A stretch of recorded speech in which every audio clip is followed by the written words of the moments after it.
Ito na nga mga ka-person, magluluto po tayo ng pansit dito. Ayan.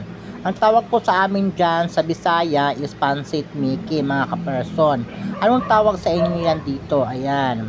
At meron po tayong gulay na repolyo, cabbage, at carrots.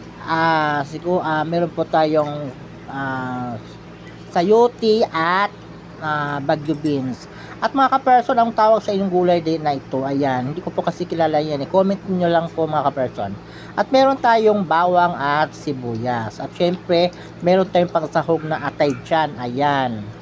Ang partner natin dyan ay chicken, pritong chicken, ayan, ipapaid po natin yung chicken na yan.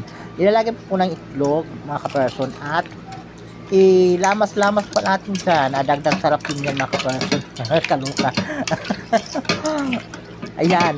Tapos lalagyan po natin ng crispy fry. Ayan mga ka-person. Para lasang-lasa talaga yan. Ayan, at ayan na po ang lulutuin natin yan mamaya. Ayan po mga person. Abangan nyo sa part 2 kung paano ko niluluto. Bye.